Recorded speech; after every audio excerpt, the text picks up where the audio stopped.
I've done a handful of rides on this 2022 Marin Bobcat Trail 4. So let's check in and see how it went.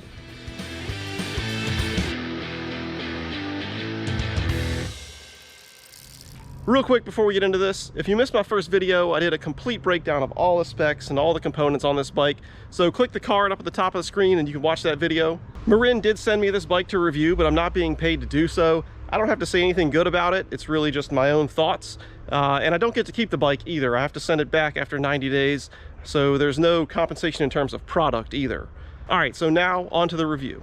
Ride number one, I rode straight to the trails for my work. First was some road riding, and that was all good. Efficient pedaling and very little drag from those Trail Boss tires.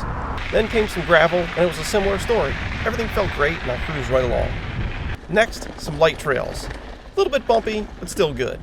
Then I got here, and I was instantly reminded of why I stopped riding a hardtail 2 years ago. It is just so harsh on your body because there's nothing absorbing all those bumps. I'm much closer to 40 than I like to think I am, and it really had me wondering how I had ever ridden a hardtail all those years before. The rest of the ride was a mixture of grunts and groans as I completed Buttermilk to Reedy Creek and then part of Forest Hill Park. But really, me not being used to riding a hardtail really has nothing to do with this bike specifically, which is exactly why I wanted to do multiple rides before making this second video. Oh! Ride number two, I did nearly the same route as the first ride, but in very different trail conditions. There had been some on and off rain, which wasn't enough to close the trails, but definitely enough to make things a little sketchy. The Trail Boss tires that had a nice mixture of speed and grip in the dry conditions of the first ride were very slippery on wet roots and rocks. Granted, they are not really designed for wet conditions, so I can't hold that against them too much. So let's talk about what was good. The Microshift Advent 9-speed drivetrain performed flawlessly. The shifts are somewhat agricultural, but it never missed a gear, and I never felt like I needed an easier gear, even on the steepest grades of Forest Hill Park. The clutch did its job, no drop chains, but it was a bit noisy over rough terrain. The frame only has a thin, clear chainstay protector, which doesn't quiet the chain slap noise. I would definitely recommend the addition of some sort of chainstay protection, even if it's just an old inner tube wrapped around it. All the main contact points also felt great. The seat was comfortable, the grips were grippy, and even the nylon pedals did a great job holding my 510s secure. The brakes are good too. All right, we're gonna do a little bit of a braking test now. I'm in my third from highest gear. I'm just gonna be going at kind of a casual pace in that gear. Coming from that direction, as soon as my front wheel hits that glass, I'm gonna slam on the brakes. We'll see how far it takes me to stop. So that was barely the distance of the bike itself, and that was with one finger braking, so I think that was pretty good. You definitely have to put some finger muscle into it, which some people won't like, but come on, I mean, we're mountain biking here, not getting a manicure.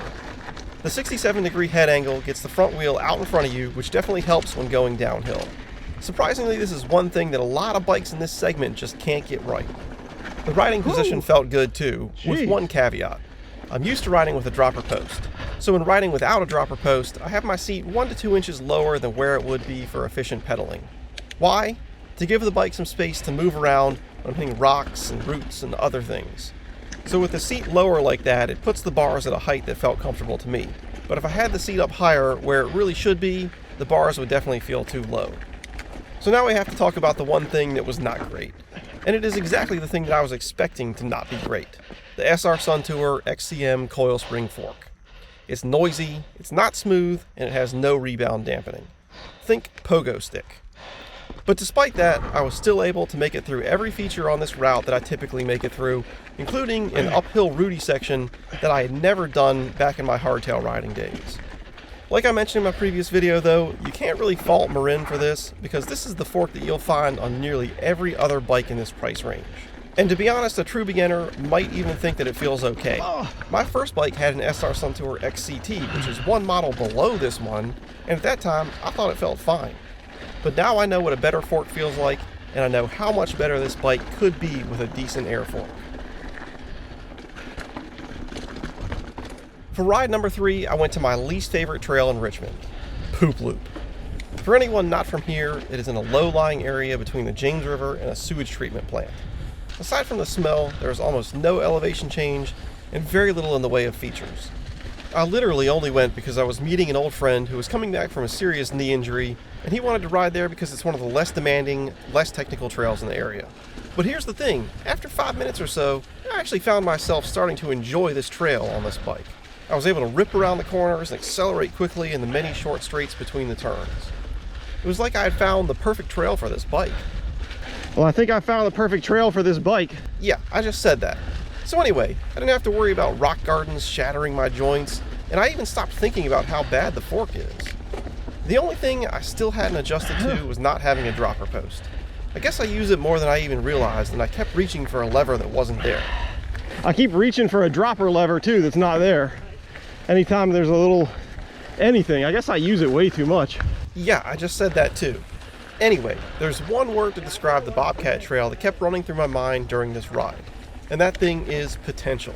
This is a good bike, probably one of the best you can find at this price point, but it has the potential to be a great bike. And that is exactly what I plan to explore in the next video. So stay tuned and see how that turns out. Thank you for watching, and thanks again to Marin for sending me this bike to test out. You know the rest. Give me a thumbs up if you liked the video, leave some comments, and be sure to subscribe to see what's next for this Bobcat Trail 4.